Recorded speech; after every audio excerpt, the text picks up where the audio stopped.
The Mohawk Council of Kahnawà wants to raise awareness about a dispute that's been outstanding for centuries.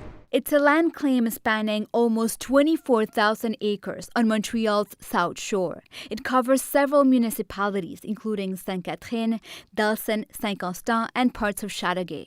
We have to right the wrongs from the past. Obviously, I wasn't there at the past, they weren't there at the past, but the continuous development, I think that's as well, it needs to stop while we have these discussions.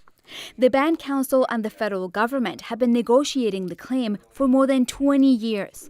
But Diabo says much of it has been about protocol, negotiating about how to negotiate.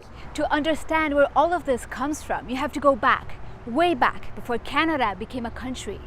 In 1680, King Louis XIV of France granted parcels of land to be used solely by the Iroquois and managed by the Jesuits. It's what was known as the Seigneurie of Sault Ste. Louis. But it didn't exactly turn out that way. According to research prepared for the federal government and the MCK, the Jesuits leased some of the land out to French settlers. In 1762, a British general ruled in favor of a complaint by the Iroquois, and that ruling was confirmed by royal proclamation. But the Band Council says the problem was never resolved, and that over the years they've lost even more land as parcels were expropriated to build infrastructure. Even from Canada's end, it's like, are they content with knowing that they have this grievance outstanding?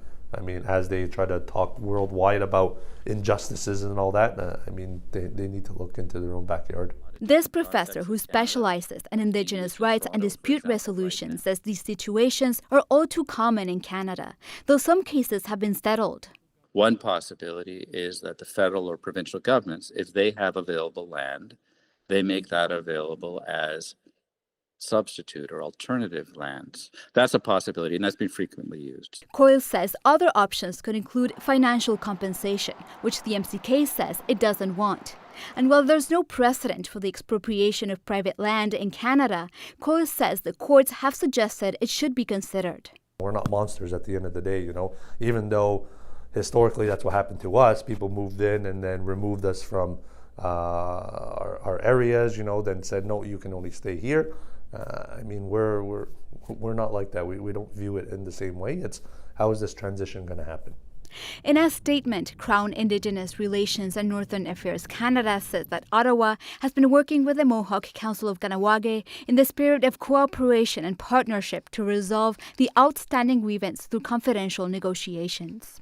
It says it remains committed to a negotiated outcome that advances the priorities of the Mohawk Council of Kahnawà. Diabo says he knows this fight could take generations to resolve, but he says it's worth it.